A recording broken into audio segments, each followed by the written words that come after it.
मन का अंधकार, जीवन में नया प्रकाश हो, मिटे मन का अंधकार, जीवन में नया प्रकाश हो, दियों की जगमग हो चहु और जन जन में हर्षोल्लास हो। आपको और आपके परिवार को इस दिवाली की महोत्सव की हार्दिक शुभकामनाएं।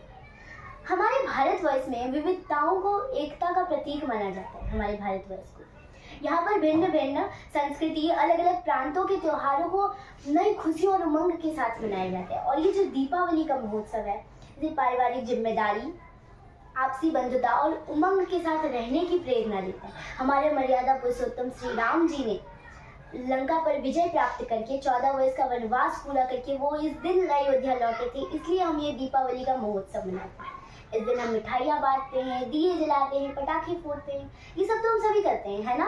पर इन सब चीज़ों से भी ज़्यादा महत्वपूर्ण क्या है, वो यह है कि हम इस उत्सव से क्या प्रेरणा ले रहे हैं। ये इन सभी चीज़ों से ज़्यादा महत्वपूर्ण है।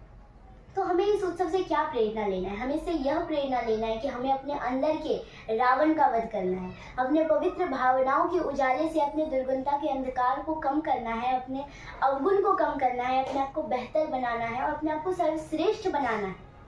हर तरफ हरियाली हो जाए, जीवन में खुशहाली हो जाए। हर तरफ हरियाली हो जाए, जीवन में खुशहाली हो जाए। कुछ ऐसे संकल्प ले जीवन में कि हर दिन दिवाली हो जाए, हर दिन दिवाली हो जाए।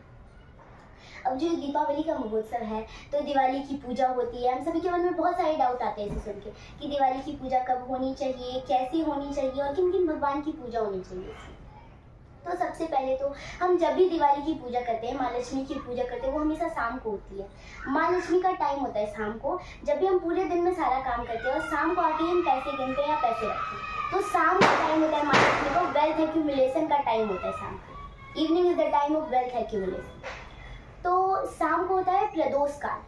सनसेट से 40 मिनट पहले और सनसेट से 40 मिनट बाद का जो टाइम होता है ना, उसे प्रदोष काल कहते हैं। और इसमें भी टाइम चाहिए तो 6:15 से लेकर के 8:15 तक, 6:50 से 8:15 तक का जो टाइम होता है वो प्रदोष काल होता है। आप उसमें माँ लक्ष्मी की पूजा कर सकते हैं। और हमें जब इस टाइम में पूजा करनी है तो इसमें भी फिर सिंह लग्न होता है। सिंह लग्न क्या है? माँ लक्ष्मी जो है ना, उनका नेचर चंचला होता है, इसी कॉल्ड चंचला।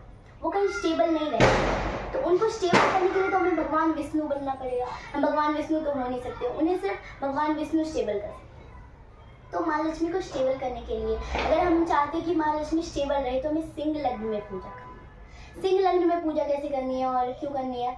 तो ये ऐसे देख सकते हैं कि वो माँ लक्ष्मी का टाइम होता है स्टेबल होने का। जैसे कि मुझे पता है कि आपका बर्थडे है, तो 6:30 से 8:30 तक मुझे पता है कि आप फ्री होते हो, वो आपका मी टाइम है, आपका वो कंफर्टेबल टाइम है। उस टाइम में आप कोई काम नहीं कर रहे होगे, मुझे पता है, तो मैं आपको उसी टाइम में विश करूंगी। तो माँ लक्ष्मी का ये जो सिंह लग्न होता है, ये टाइम होता है जिस टाइम वो स्टेबल रहती है। तो अगर हम सिंह लग्न में माँ लक्ष्मी की पूजा करते हैं तो वो हमारे पास स्टेबल टाइम के लिए आएगी। ऐसे उनके बहुत ज़्यादा वेल्थ एक बार में अगर तुरंत खत्म हो गया, बट थोड़ा कम ही आए वेल्थ, बट ज़्यादा टाइम तक रहे, हम ये यूनिवर्स को साइन देते हैं सिंह लग्न में पूजा करने की। और एक और चीज़ होता है, इसमें माँ लक्ष्मी सिंह पर आती है, तो वेल्थ तो आ ही रहा है, साथ में पावर भी आती है, शक्ति भी आती है साथ। सिंह लग्न कब से कब तक होता है? ये मिडनाइट में होता है 1:15 से 3:15 तक सिंह लग्न होता है। और हमें सिंह लग्न में माँ लक्ष्मी की पूजा कर सकते हैं। अब माँ लक्ष्मी की पूजा कैसे करनी है? हमारी जो बॉडी होती है ना, वो 5 एलिमेंट से बनी होती है और भगवान को, ईश्वर को बुलाने के लिए 5 एलिमेंट्स हमें यूज़ करने चाहिए पूजा में। माँ लक्ष्मी की पूजा में 5 एलिमेंट्स होने चाहिए। तो वाटर एलिमेंट के लिए हमने लोटे में जल ले लिया, फायर एलिमेंट के लिए जोत जला लिया, दिया जला लिया, एयर एलिमेंट के लिए हमने धूप बत्ती जला ली, एयर में खुशबू हो जाएगी, अर्थ एलिमेंट के लिए हमने वहाँ पे फल रख लिए, और साउंड एलिमेंट के लिए हमने घंटी बजा ली, पूजा अर्चना कर लिया। जो साउंड है वही साउंड एलिमेंट है, आकाश तत्व भी कह सकते हैं इसको। ये 5 एलिमेंट्स हमें यूज़ करना चाहिए हमेशा दीपावली की पूजा में, माँ लक्ष्मी की पूजा में। फिर होता है माँ लक्ष्मी की पूजा करनी चाहिए तो गणेश जी की भी पूजा होती है। श्री राम जी भी इस दिन अयोध्या आए थे, तो किन किन की पूजा करनी चाहिए? अब माँ लक्ष्मी इस दिन समुद्र मंथन से आई थी, वो वाटर से उत्पन्न हुई है, तो माँ लक्ष्मी की पूजा होती है इस दिन।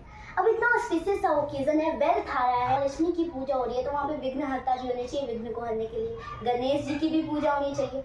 हमारे पास पैसा है, हमारे पास वेल्थ है, हमारे पास माँ लक्ष्मी है, अगर हमारे पास बुद्धि नहीं है तो हम उसे रख नहीं पाएंगे, वो तुरंत खत्म हो जाएगा हमारे पास जो पैसा है, तो वो वेल्थ वहाँ पर टिक नहीं पाएगा।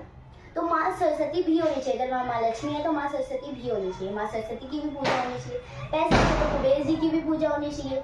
माँ लक्ष्मी को स्टेबल करने के लिए विष्णु जी की भी पूजा होनी चाहिए, और विष्णु जी के इनकैर्नेशन श्री राम जी हैं। ये जो दीपावली का फेस्टिवल होता है ना, वो फेस्टिवल ऑफ मैनिफेस्टेशन है।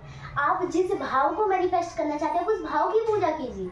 अगर आप लाइफ में विक्ट्री चाहते हो तो आप श्री राम जी की पूजा कीजिए। लाइफ में अबंडेंस चाहते हो तो माँ लक्ष्मी की पूजा कीजिए। लाइफ में विजडम चाहिए तो माँ सरस्वती की पूजा कीजिए। लाइफ में नॉलेज चाहिए तो माँ सरस्वती की पूजा कीजिए। अगर आपको तो लाइफ में बहुत ज़्यादा मैनिपुलेट होते हो तो आप श्री कृष्ण की पूजा कीजिए। ये दीपावली का फेस्टिवल ऑफ मैनिफेस्टेशन। जिस भाव को चाहते हो उस भाव की पूजा कीजिए। तो इस दिवाली बस इतना ही कहना चाहूँगी कि आप अपने परिवार के साथ सुख समृद्धि के साथ उमंग के साथ इस फेस्टिवल को मनाएं। आपके और आपके परिवार को दीपावली की हार्दिक शुभकामनाएं। समृद्धि के आंगन में ही माँ लक्ष्मी का निवास होता है। समृद्धि के आंगन में ही माँ लक्ष्मी का निवास होता है। प्यार की खुशबू आती हो जहाँ, वही उत्सव तो त्योहार होता है। वही उत्सव तो त्योहार होता है। शुभ दीपावली।